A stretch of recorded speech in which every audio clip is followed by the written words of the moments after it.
Hey everyone, in today's show, I'm going to discuss an important topic: why managers need to document employee performance and behavioral issues.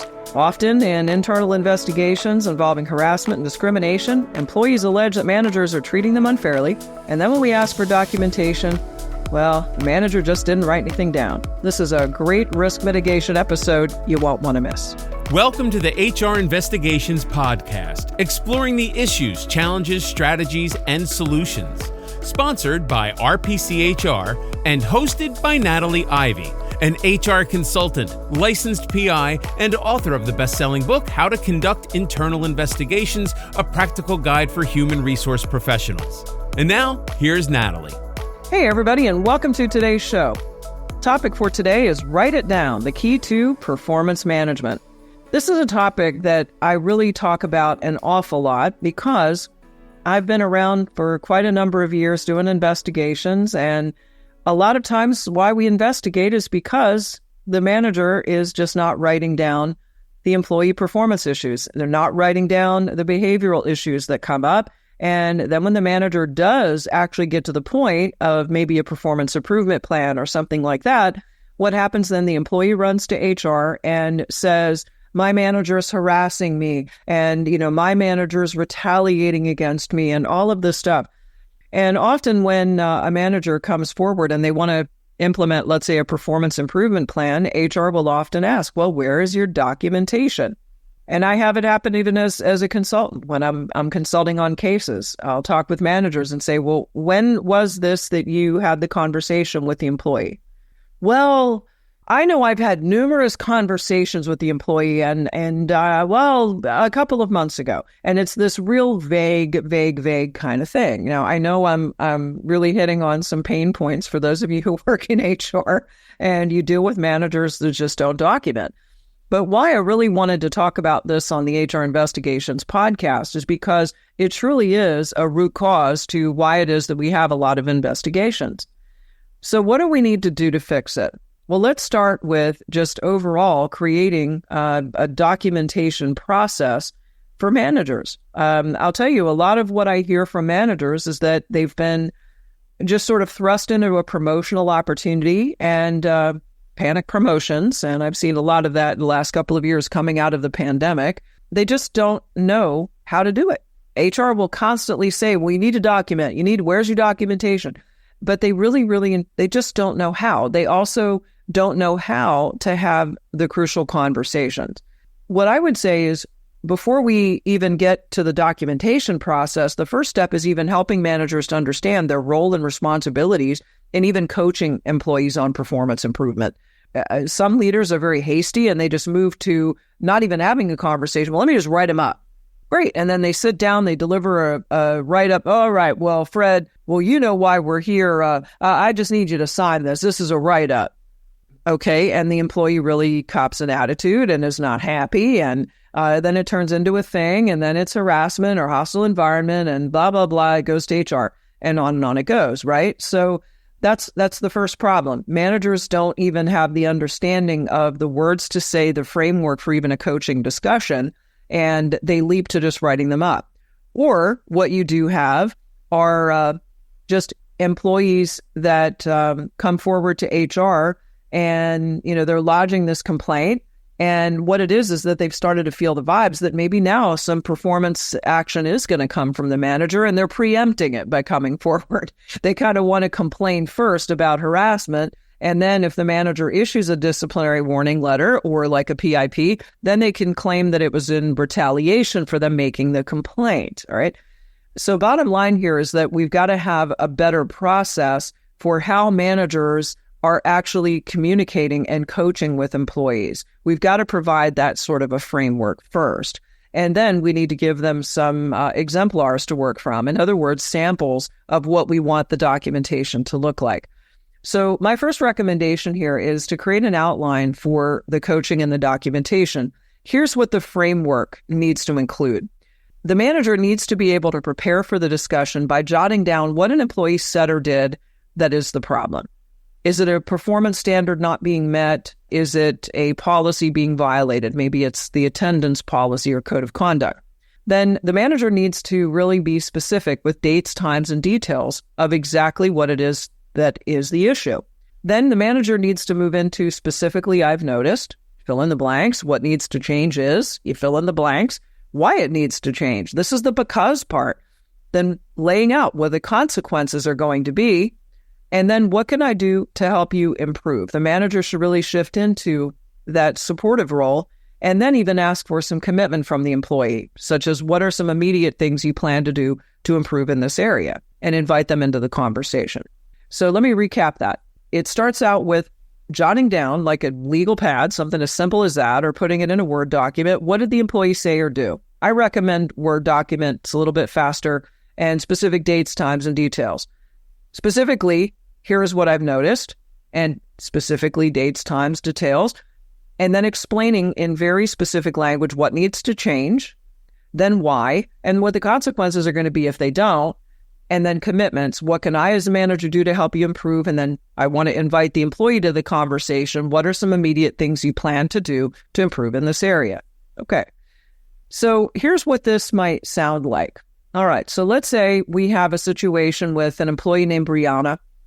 And Brianna tends to be a little abrasive, and she's somewhat off-putting with her abrasive style, with very domineering with other members of the team. So let's say you had a project team meeting yesterday, and it just did not go well at all because of Brianna's conduct, and you need to talk with Brianna about it today. So you choose a neutral location, preferably not your office. Conference room would be better, or if you have to do this on a virtual call, fine.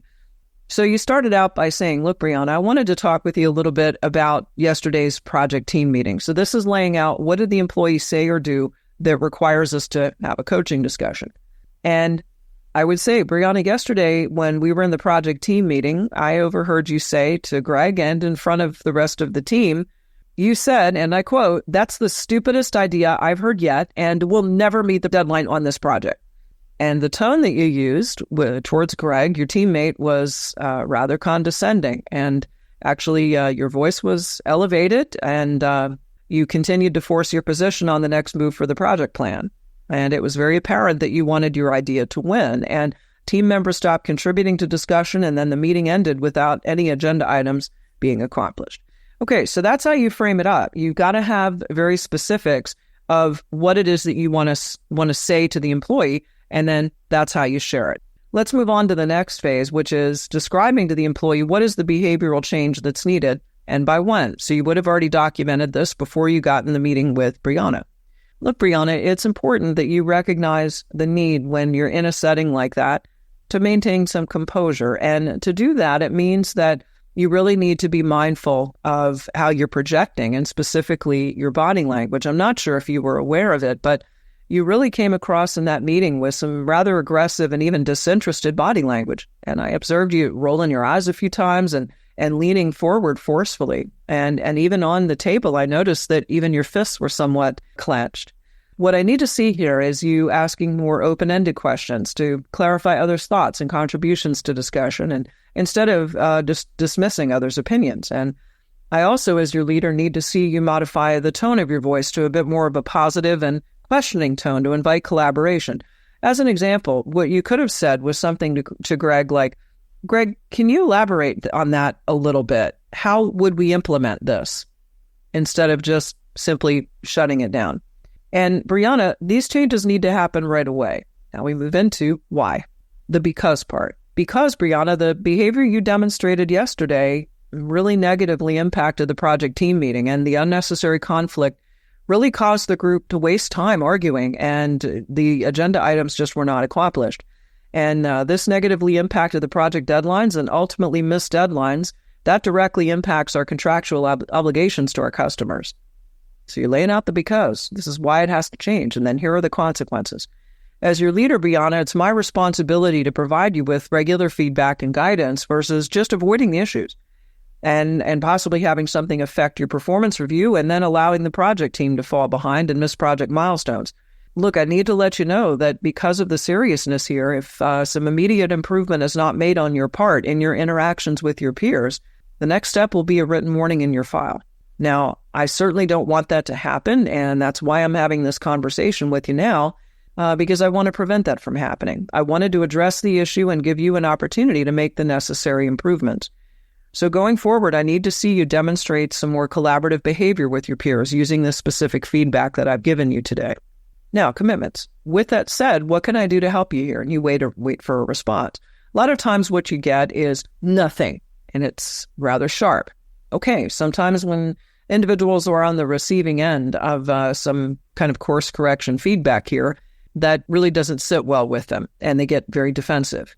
So you want to probe a little bit more and say, all right, Brianna, what are some of the specific things you're going to do right away to work on what we talked about today? I'd really like to hear from you now.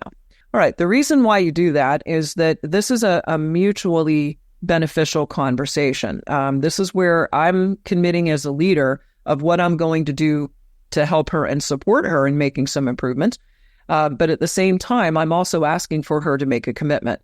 You know the old saying, you can't fix what you don't acknowledge? All right, you can't change behavior that you don't acknowledge. And sometimes this is the very first time that a person who's been engaging in this type of behavior repeatedly has really heard that their behavior is really damaging a team, damaging relationships.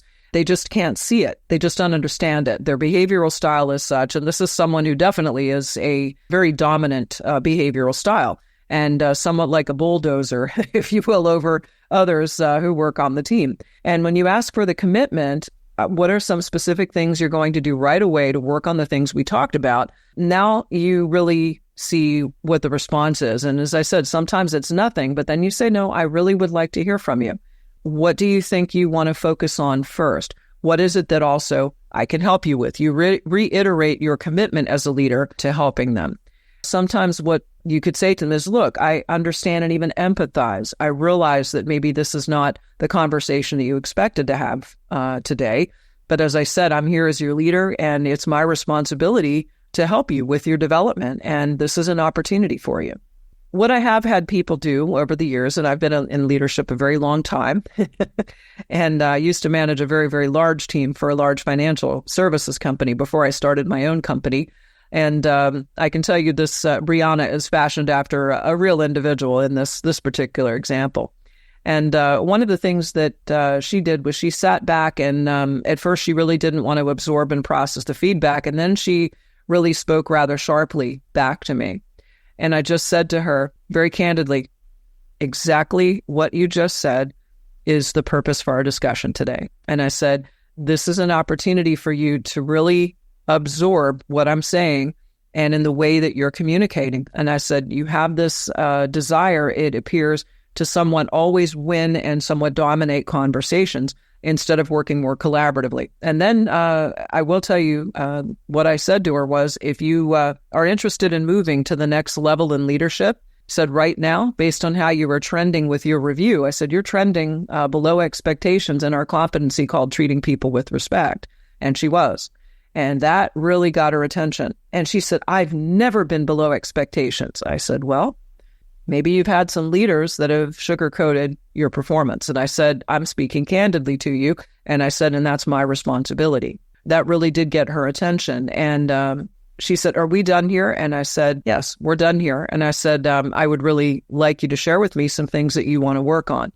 I'm just going to work on everything that you said. I said, okay, all right. So it kind of stung. This was an individual who really had leaders that sugarcoated in the past and really kind of pumped her up like she was really better at her interactions than she really was.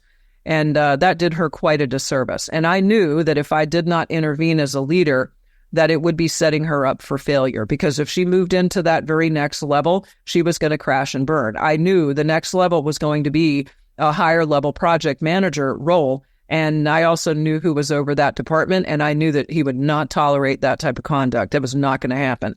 Lesson I'd like to really share with everyone in this podcast is that if you really want to get the managers to document and to do a better job, you have to teach them a framework like this. And then you can show them some examples of what the documentation looks like. Now, when we're doing management training here at RPC Human Resources, and we do a lot of it, and we teach managers a lot of these types of skills, we're providing them with samples of documentation. I even have a sample email. How do you memorialize a conversation? What do the folders need to look like with how you're saving the documentation if there's not some sort of a case management solution, right? But at the end of the day, what our responsibility is for those of you who are in human resources, if you're in employee relations or ethics, if you continue to have a lot of investigations come up as a result of just managers not documenting and employees feeling like they're being treated unfairly or things like this, then you've really got to go back at the root cause, and